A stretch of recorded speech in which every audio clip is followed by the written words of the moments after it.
bash. I really want to stress it because a lot of games use photo bashing. You need to use licensed photos, right? So you can't just have photos from Google or something like that. Yes.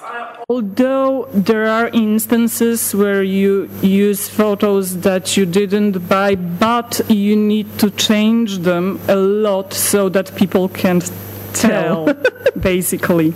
I mean, if you need just a small fragment and you overpaint on top of that, that's completely fine because it doesn't show the source photo as it is. But if you're going to use it for something big, you buy photos from stock websites such as Shutterstock or wherever else. My pronunciation is great today, yay! So yeah, these were all painted though, so I had a chance to draw some middle-aged guys, so not pretty boys. So as you can see, if I'm being paid, I can do other things. All right, and because I said I don't photo bash, these are the only photo bashes that I did for that project. So this was my first time photo bashing. Some of those elements are drawings, but most of them are just photos put together, change the lighting and contrast to make them fit, and so on and so forth. I really, really am in awe of great artists who are awesome at photo bashing. I'm not one of them. I prefer drawing. But, for example, my current coworker that specializes in enviro uses photos, uses 3D elements that he makes himself. He can also make those panoramic concept arts that you can watch in 360 degrees. So those are very cool and very useful for environments. But yeah, fun facts. I also, because I mentioned I'm a part-time illustrator, I do book covers once in a while. Sometimes some companies want to buy my personal work, license it to use on book covers. Others just commission me for new works. So again, when I'm being paid, I can draw girls. All right, so let's get to the meat of today's presentation, so concept art. And where should we begin talking about it? What's the basic information that you want to have on it? So first part is going to be about research and really going in depth on what concept art is. As I have already mentioned, we get a lot of people who apply without, and we can tell by the portfolios that they don't really know what concept art is about. So let's talk about those differences in the way that we perceive it. So many people, when they hear concept art, they see these pictures, right? And if you Google concept art for specific games such as God of War or Tomb Raider or whatever else, you're going to be shown these pictures and you think, oh, cool, this is concept art. I'm going to draw things like that. But is it concept art? Of course, if I'm asking the question, it means that the answer is maybe not really. So what are these if they aren't concept art? And the answer is these are mainly marketing art.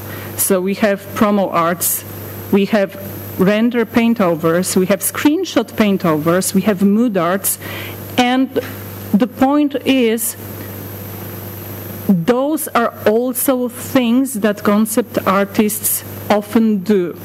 But these images are used to sell the finished product. So concept art is not about the finished product as much as making the product. So these pictures already have all the answers to all the questions you might have about the game design implemented into them. Like you have all those nice outfit designs or nice places, but they have already been designed. Nobody sends that to a 3D artist and tell them, make a model based on these. So, as I've mentioned before, many concept artists work on marketing art, but sometimes you also just employ illustrators who do that job. And these images are mainly illustrations. Again, not turn away from the topic of concept art, but not the meat of it. So what is concept art? Concept art is a part of pre-production That means that before you start making the game, you need to design it. And the point of it is to answer questions that people have about those elements in game. How does it look like? How does it work? What's its role in the setting? And so on and so forth. Those sketches are very quick, very messy, very rough. There is no time to make pretty pictures in that stage. You need to make a lot of variations, and I will have a slide about it later, in order to find the best possible solution for a current problem, visual problem that we're trying to solve. So there is no point in making them pretty, because chances are most of them are going to be scrapped. We're drawing the same thing 10 times to pick just one, the best one. Why do we draw them 10 times and throw 9 away? Just because what are the chances of getting it right the first time, right? It's better to do research, check various approaches, look at them together with a group of people, and figure out which one works the best for our setting. So yes, very quick, very sketchy. You might say that many of them don't look pretty, because they often don't.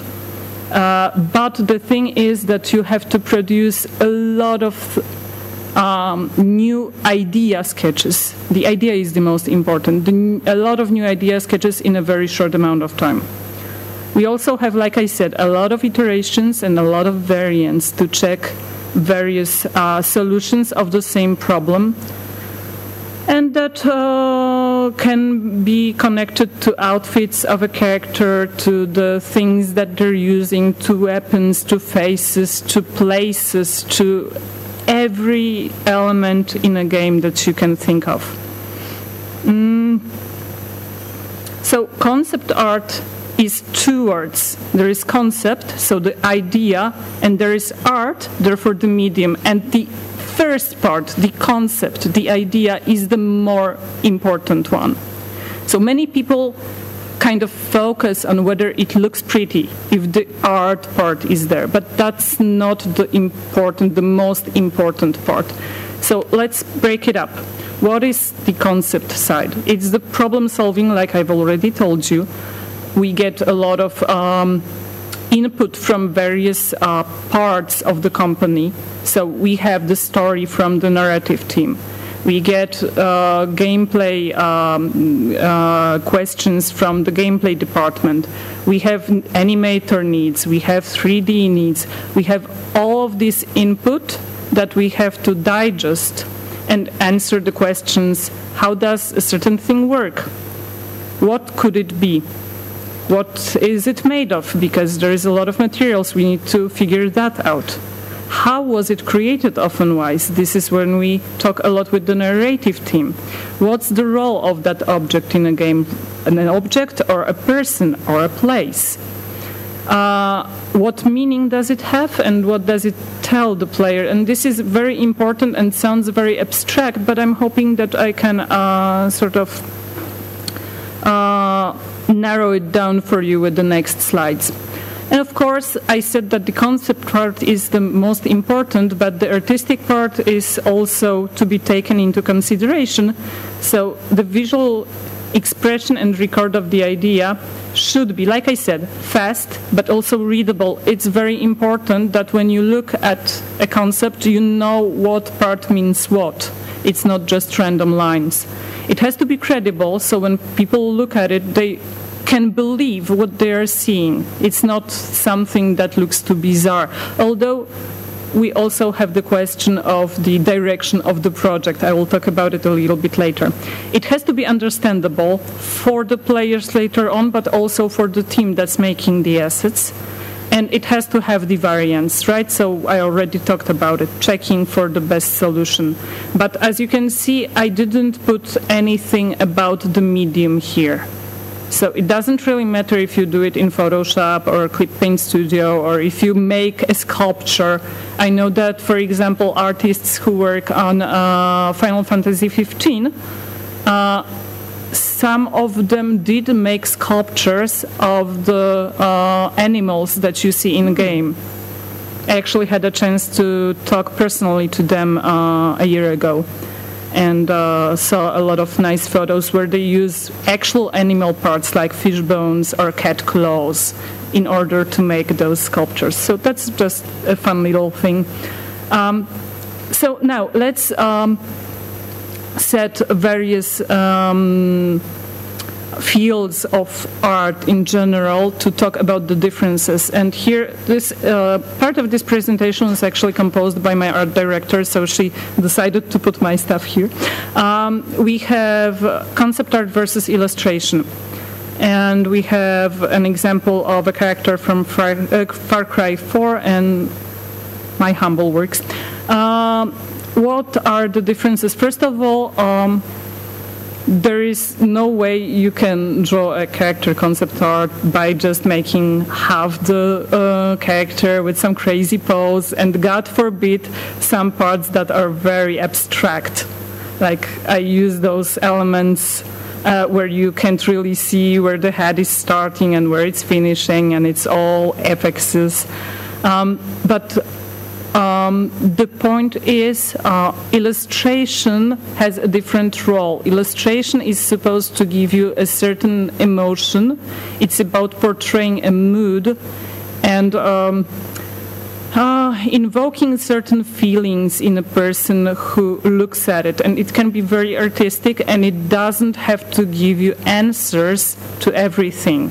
Some parts are not shown or just blurred out, and your brain is supposed to come up with its own interpretation of the illustration, and that's completely fine. That only adds to an illustration. However, in concept art, that wouldn't work. The 3D artists need to have very concrete answers for everything. So it's always a full body, unless we're working on faces when it's a portrait.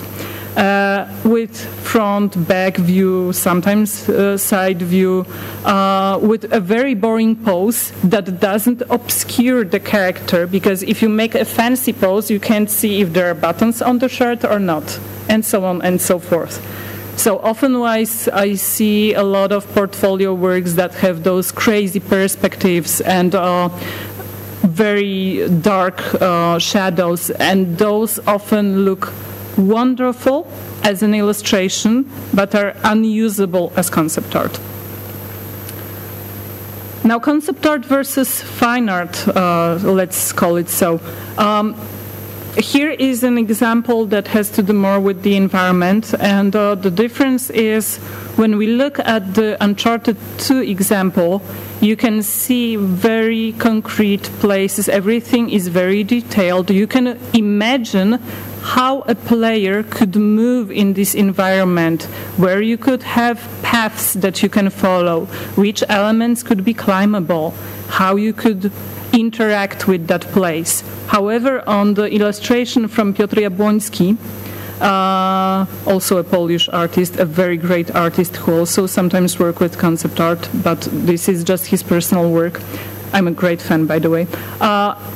While the place is beautiful, it would be really difficult to imagine how that person could move there. So the planes that we see here look kind of breakable. They don't look like you could just traverse them. The places don't look like you could climb them, right? So this is purely artistic, looks beautiful, has nice depth, but wouldn't make sense for a game or a movie, I guess. Now, concept art versus mood art, and those two are very close to each other, and mood art is often also used in the pre-production stage of concepting a place. However, the thing is that mood art is, again, very obvious from the name, catching the mood of the entire place without giving any concrete answers for all of those elements that compose that place. It's supposed to give you a feeling. This is what we are going for. The place, when we finish, should have this sort of aura, the atmosphere of what we have in the mood art. However, it does have places where you could imagine, oh, I can go there, I can jump there, but you don't have the very precise design of those elements. And this is where we have concept art, when we have the exact shapes that we're going for with references that I'm going to talk about later as well. The scale, it's also our job to set the scale of the character in correspondence with the background. And yeah, colors, everything. So just a complete design of a certain place or character or object or vehicle or whatever else. So what is the pipeline when we're working on concept art? First is going to be thumbnails and shapes. This is the step that I mentioned before. And it applies both to objects, to enviros and characters, but also to objects and so on. The shape itself can give you a lot of information about a character of a place, about a character, wonderful, this is great, personality of a character. I'm going to talk more about the characters later on, but the shape itself should be very readable, especially if it's an object that we're going to interact with later on. You should be able to see from the shape itself an interest in it, and the design starts with this. They can be just black shapes on white background, doesn't matter, but first we explore the possible shapes. Then we go through iterations that I've mentioned before, and again, I'm going to mix it up with the previous slide and talk about the shape language, because just by using the shape you can tell a person, a character concept artist, so of course I'll be talking more about the characters, you can tell the player subconsciously what kind of a character you're dealing with. If you look at the top row of that white background picture, you can see that those characters have very smooth lines in the silhouette. There are no sticking out parts, and they just look more friendly. They don't look like something that's going to attack you, right? So they could be your friends from your team or just NPCs that you don't want to kill. They just give you that smooth, non-aggressive message. Meanwhile, the characters on the bottom have those spiky shapes, and they look very aggressive. So just by the shape, you can give the player a cue, like, be careful for that one, but this one might be your friend. And of course, you can make your own set of rules, but these are just very universal and universally understood by people. If you want to change the way that you use the language shape, it's good to just keep to it throughout the whole project. So it's very important to make those decisions very consciously. And while we're talking about shapes, it's also important to mention that the shapes are not the only way in which you can send a message to a player. You can also play with colors, and you can also play with contrasts. And by arranging them in a different way, you can also accentuate certain parts. For example, if a character is fighting mainly with their arms, I'm going to put stronger colors on the arms and maybe use stronger contrasts in that place to give you a message of look at the arms, they might be dangerous, right? You might want to keep your brain fart, thanks. Great. Your focus on them. There we go. Managed. Yeah. One example, I watched the concept art for the new Zelda game, yeah. And all of the main bosses had really brightly colored arms, so you can focus on the arms or on the weapons itself. They had the brightest colors. Yeah, exactly. That's exactly what I mean. And also, silly things like contrasts. For example, you can use strong contrasts for the enemies. They're going to be more visible.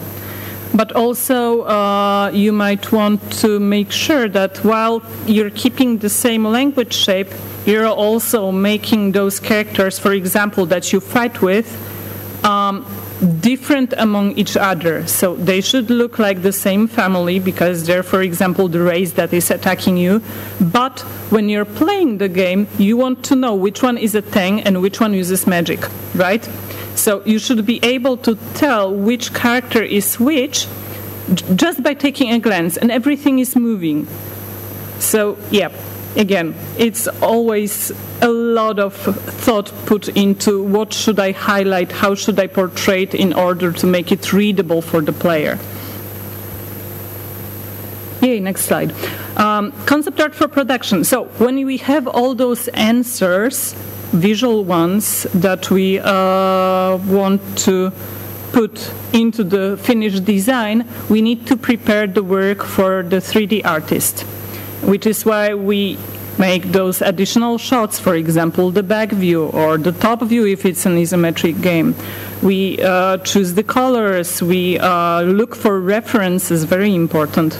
We design the shapes, the patterns that are going to be used for a certain character. And while the work by Jeff Simpson on the left is very beautiful, and again, great concept artist. I'm a huge fan. He also works in concept art. For example, did some of the concepts for the Assassin's Creed Origins. Wonderful work. But in this particular case, when you look at the character, you can't really tell where, for example, the clothes begin and where they end. Or those symbols on the face, are they face paint? Are they something else? Are they just sticking out or what? So if a 3D artist is looking at your work and has to ask those questions, that means that there is a problem. They should be able to tell just by the information that you give them. And again, this applies not only to characters, but also to all the other elements of a game. So as you can see, concept art is a lot like puzzles. You have a lot of needs from various people that you have to answer, and you need to find a way in which to do it best. And there is a lot of responsibility behind it, because if you do your job wrong, that's going to cause problems for the people that come after you in the pipeline of producing the game. If, for example, I'm designing an object that a player must be able to hide behind, if it has the wrong size or the wrong proportion, whatever, it might be more difficult for the people who are making the levels, for the level designers and level artists, to use them in a way that they're actually, you know, doing their job. So if I screw up, sorry, language, other people are going to have it tough, and you know, you really have to keep that in mind. Yeah, the other sectors depend on you. Yes, yes, yes. And we are very early on the pipeline of producing a game, so a lot of things can go wrong if we don't do our job right.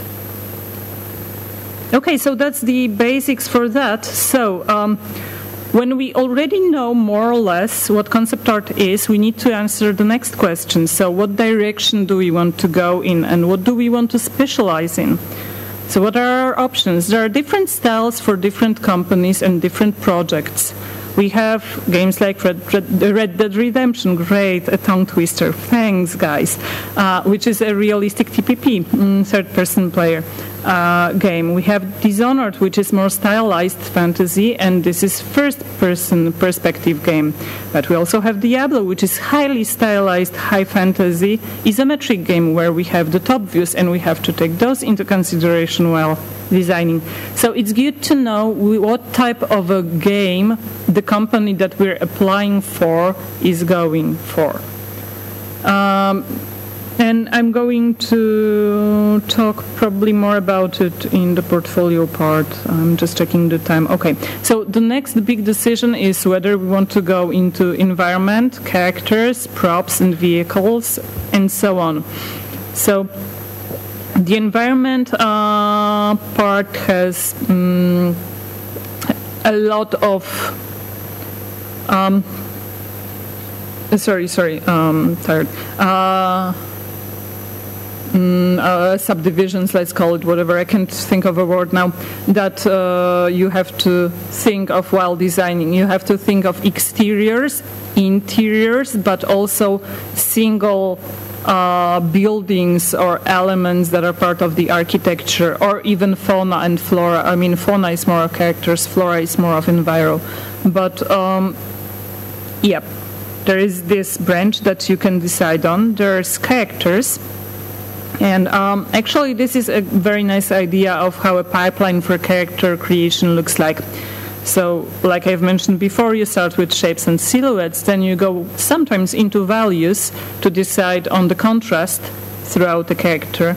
Then you apply colors, and you can make a lot of variations here as well. And then if it's necessary, you can draw the top views or side views or whatever. It depends on the kind of project that you're working for.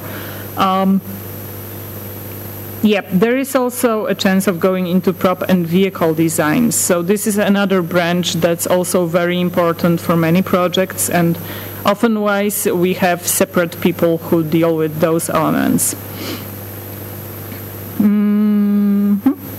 Okay, so now that we decided, okay, I want to do enviro, I want to do something else, how do we go about it? So what things can we do in order to grow as potential future concept artists? And this is things that are important for people who are only planning to go into concept art, as well as for people who are already established concept artists.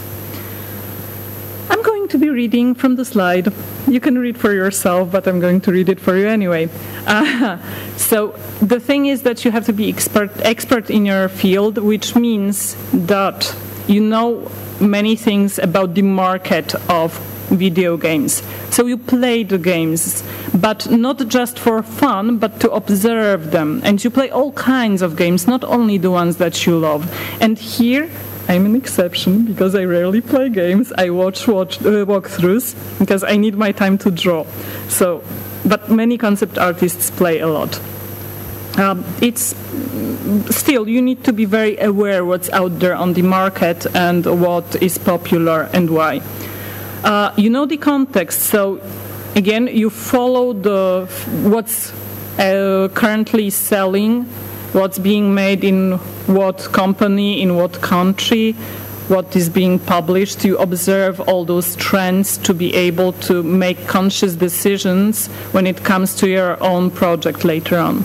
You learn different platforms, so depending on the project, you can go for games that are going to be mobile only or PC only, but there are also projects that are being shipped to more than one platform. So it's good to be aware of what is out there, the new consoles, the versions, the possibilities that mobile games give you, different engines also. It's all valuable information that's good to have at the back of your head when you're creating new things. Now the project theme, and that's also a big one. When you're sitting down to work on a new project, you need to study the subject that you're going to work on, and there is going to be a genre that you're going for, so it might be sci-fi, it might be fantasy, and you're going to look not only at games, but also movies, books, photo sessions, whatever, everything that you can gather to give yourself context and to give yourself a spectrum of things that can come in handy when you're doing your own thing. You search for similar projects and pieces to see what other people do and to also see what can be done differently, what can be done similarly, what is good, what is bad, how can I reuse it without copying it. You gather references, and you spend quite a lot of time on gathering references. This is the first step for every new project, every new piece of concept art. Because you want to, even if you're working on a stylized project, you want to ground it in reality and then consciously make the stylization. You look for historical or artistic inspirations because, again, we don't live in a vacuum. we have a cultural context for everything. We have things that people are used to, and we need to be aware of all those background informations in order to make a good design.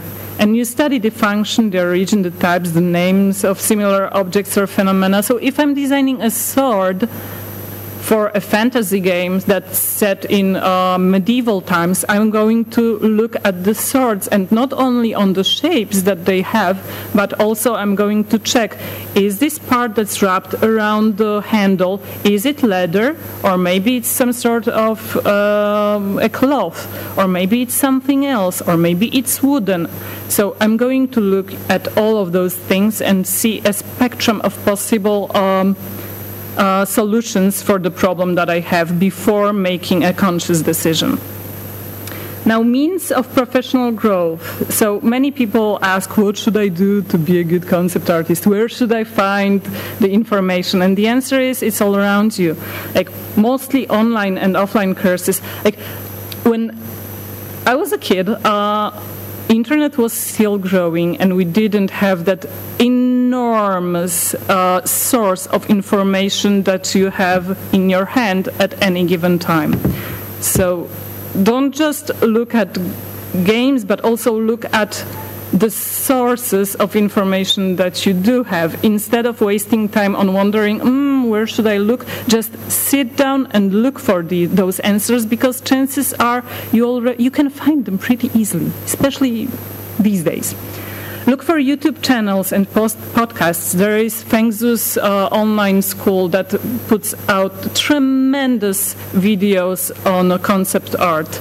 I recommend his YouTube channel. There is a lot of very useful information over there.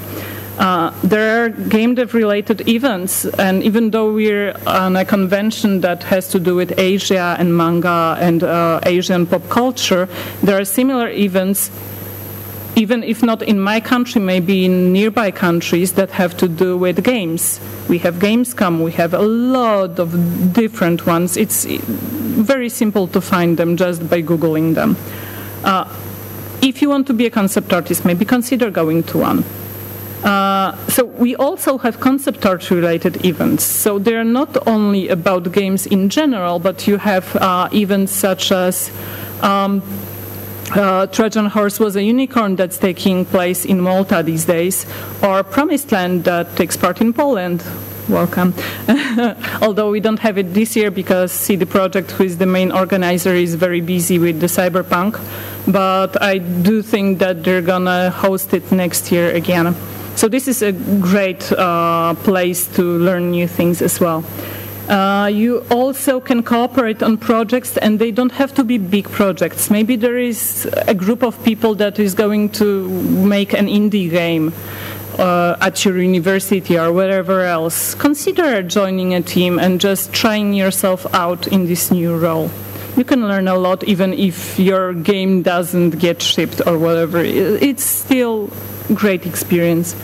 And there are personal projects. If you don't have people who are making a game nearby, maybe you want to just imagine that you're making a game and make a number of concept art for that imaginative project. I think I need to hurry up with the rest of the slides, but I think that we're through with most of them. So right, portfolio. And with portfolio preparations, the most important thing is to decide where I'm gonna send my portfolio, because you don't make just one portfolio and send it everywhere. If I want to work in Blizzard, I look at the games that Blizzard does. I look at the style. If they're making stylized games, such as the ones that we have on top, I won't send them a hyper-realistic works with, I don't know, animals, because that's not what they're looking for. If I want to work on mobile games, such as the ones from King, I'm not going to send futuristic robots to them. If I'm going to work for Naughty Dog, I'm not going to send a portfolio full of lolitas or ponies, right?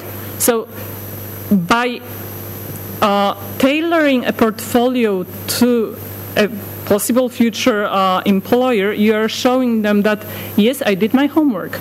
I like your stuff. I know, I'm aware what you're doing. So if you show them works that are obviously concept art, not just illustrations, and they also match the things that they might be looking for, your chances of getting hired or at least considered are much, much higher than just making one portfolio and sending it off everywhere. Often-wise, if people are applying to different companies, they make a couple of portfolios. I have a question about this. So you're telling us that a concept artist actually needs to be versatile in art styles, so they need to be able to replicate different art styles.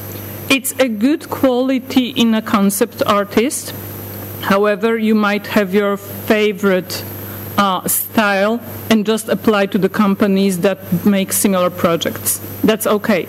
But it's very good and very important to be able to match to the project. So sometimes you have to, for example, I draw pretty boys, but if I need to draw middle-aged men or girls, I'm still able to do that.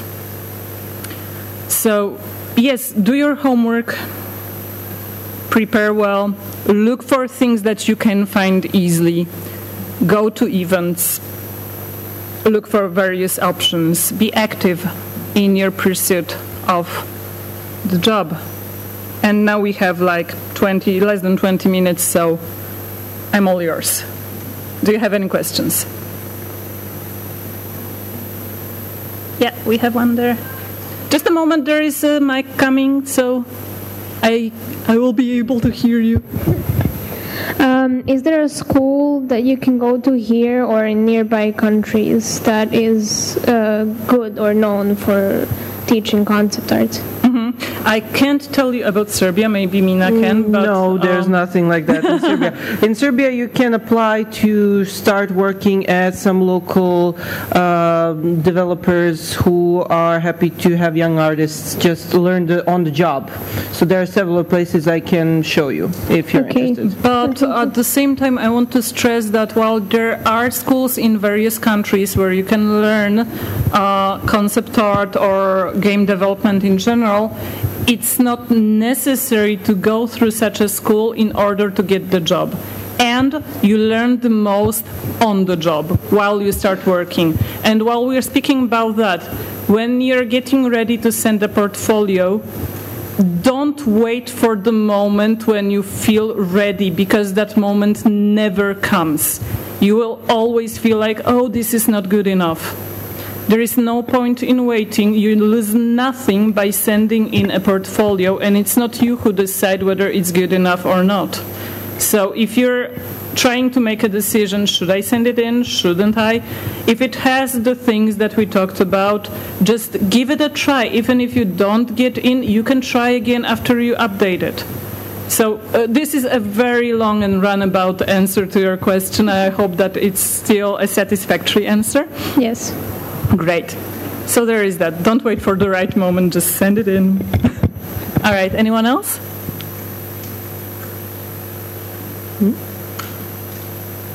And we have one person there. You have a good eye. Yeah, I do. I draw. I'm detail-oriented. I'm blind. I'm detail-oriented. So it's kind of a basic question, but yeah. What's the favorite part of your job? Like, what do you enjoy the most? For me? Yes. Okay, so first of all, I love drawing. This is the only thing I could do in life, even though my education is actually, I have master's degree in Korean studies. But the difference between my job as a freelancer, as an illustrator, where I draw beautiful illustrations, and this is very nice. In case of concept art, it's this very attractive mix of drawing pretty things and working hard on solving a problem. So it's like puzzles mixed with doing something pretty. And while I know that I'm responsible for only a small part of that new world that I can give to you for you to interact with and spend time in and hopefully have a good time, still I can work on something much larger than I would be ever able to produce on my own. So this is great about working on a good project in a good company. That's a really good answer. Thank you. Thank you. Anyone else? Hello there. Hi. I can see you. Can you wave to me? Oh, hi. Hello. Hello. I want to ask you something about the large companies, the large video game companies. Yep. Do their game influence the economics? If, for example... Whoa. Yeah, please go ahead. If, for example, some sort of economic recession comes, hits the free market, does that hit also the game industry as well? Okay, so first of all, because I'm not an economy major, I feel like I can't give a proper answer to that question. However, if this is at least slightly an answer to your question, I will say that in case of Poland, the game company business makes a large percentage of what we're selling to other countries, so it has a big impact on the market, I would say. Yeah, for example, like how did the Witcher franchise actually influence your country's economy? Yes, Obama played the game. No, but seriously, if the game dev market is strong, it can give you a lot of options for new people, and it does have impact on the market, on the economics. But I can't give you any details because this is not my field of expertise. I'm sorry. I can hear you. It's okay. I'm sorry for asking you that question, and I thank you. It's no problem. I just wish I could give you a proper answer, but I wasn't prepared. Okay, thanks. Thank you. Okay, we have one person here.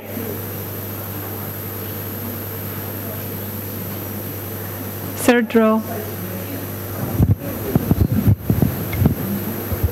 Hi, I had a question about working for, especially big businesses, but in general just companies working on other people's projects. How much artistic freedom, let's say, do you have on these projects? This is a very nice question. It depends on the company and it depends on the project. I worked on projects where I got just the brief, so the information, and I was like, ask no questions, just do this piece, trust us, and don't get interested in anything else. But at my current company, I feel like I have actually a large impact on how the project looks like. If you have a good art director, when they give you a task, they won't give you the answers. They will give you those questions. They will tell you what that thing you're designing is supposed to do and why and how.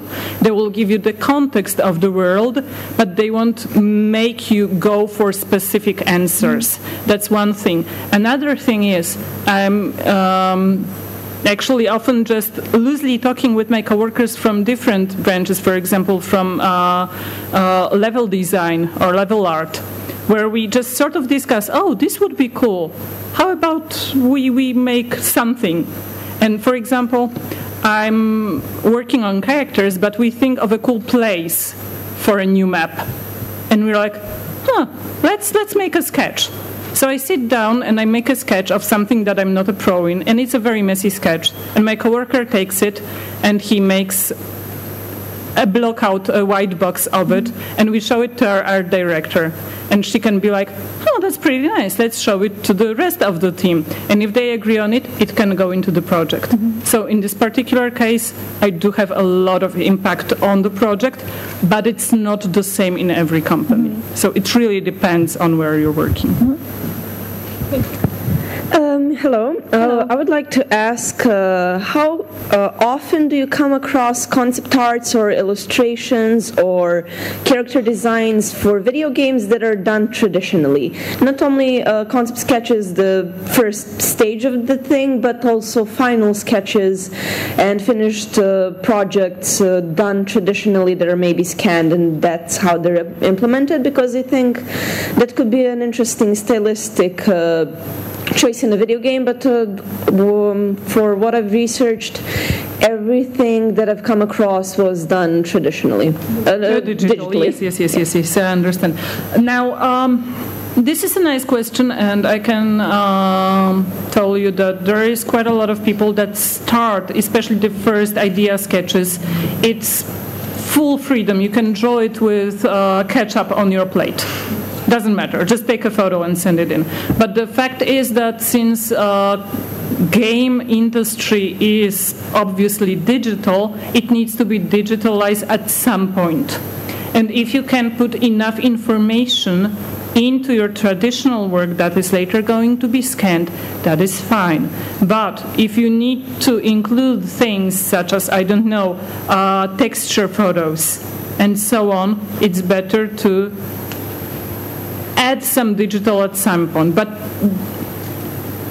to tell you the truth, most of the companies, I don't want to say all of them, but most of them, at some point expect digital. But you can start traditional. Even at our company, there's many sketches are done traditionally. So it's not impossible, but it's much more convenient from some point on to work digitally. But still, again, like I said, artists working on Final Fantasy, they used sculpture, the traditional one, right? So there is place for that, but keep in mind that since the market is growing and the technology is going forward, many people do switch into digital. And this is, I would say, a norm, but not a necessity. Is this enough of an answer? Yeah, thank you. Okay, great. Anyone else? Hello. Hi. Okay. So in an instance of designing a kind of character that is more of a scavenger or a traveler type, where they usually carry a lot of things on themselves, how would you avoid making them cramped with items? Okay, so actually I think that the important part about this question, about this type of a character, is not how not to make it too cramped, because this is about detail distribution. You go for places that are more busy and for places that can let your eye rest. So this is the true answer to your question. But what is very important is how much the animation department can handle. Because if you have a lot of pieces that are moving around, it can be a problem for the animators. So we need to consult with the animators with your sketches. You make a lot of sketches, you show the animators, is this possible? And they tell you, this is possible, but this is too much. Or cut it back by, I don't know, 10%. Or we can only have 3 additional bones for the dangly bits. So just you need to talk with them. But as for the detail, in order not to make it look noisy, go for different scale of elements and just think about the distribution. There should be parts where your eye can rest so that the rest can look like detail and not everything looks just noisy. Okay, thank you. Thank you. So what are some of the best or even worst experiences you've had working on projects for concept art? Ooh, this is big. Okay, I'm going to tell you a horror story that doesn't exactly involve me, and I know that this is something that Mina wanted me to mention. Crunch. I know that a lot of you have heard about it. There are times when a project is nearing its final stage and you need to do crazy overtime. And to give you a very concrete example, I've worked on a team where for about a year there was a number of people who had only 1 day a month free, and besides of that they worked 16 hours a day. Be aware that there are companies, not all of them, but there are companies and there are like branches of the studio where sometimes people end up doing that. And it's not a job for everyone. As for the best experiences, I'm just living the dream right now. I can draw for great projects, and it's all good. It's all good. There are problems, but working with good people is the most important, I think. Thank you. Thank you. Anyone else? We have 5 minutes. Yes, no, maybe so. Any brave souls out there? I'm very brave sitting here in front of you. Come on, come on. If not, I'm out. We have one. Yeah. Come at me, bro. Hi. Hello. I want to ask you, you just said that there are great influence from the real life on the making these poses of characters. So what is the greatest challenge in making some more aggressive and attacking type of character? Because there are a lot of poses from war and from the battling itself, from the history. Okay, so I'm going to approach your question in a different way, because the thing that you're asking about, I feel like depends a lot on the direction that your project is taking, and it's not a concept artist who decides on the direction. However, and this is going to be a mix of the things I was already talking about, but it's still good to say it again. The most challenging thing is to sort of answer to all the needs from various sides of the company while keeping the direction of the game, while having it meet the technological boundaries, because you can't do everything. You can do everything in movies because you can just render it from one point of view and it doesn't have to work otherwise, but in games it has to work real time. So there is a lot of those restraints that you have to take into consideration, and I think that this is the most important, especially with characters that you need to fight with, so the combat characters. Keeping in mind the mechanics and what you can use and what you can't use, while also still making it cool. And since you mentioned working with reference, I'm just gonna say about reference. Guys, use references. This is one thing, and the other is there is no originality. I believe that there is no originality taken out of thin air. So if you want to design something original, the best way to approach it is to look for interesting references from real life or from other projects, although I recommend real life because nothing can beat nature, and mixing things that are usually not mixed together. Because a creative process works, for me, in the same way that evolution works. So you take elements from various sources and you mix them. It's the same with genetics, right? You have genes from your mama, from your papa, and they're being mixed into a new you. Yeah? So for me, it's the same with creating new ideas. Look for nice references that are not obviously connected, and mix them. This is also a great tip for designing alien races, for example. Don't try to bullshit it from thin air. Just take two crazy animals and mix them together, for example. This is a very roundabout answer, but I hope that it's satisfactory to you.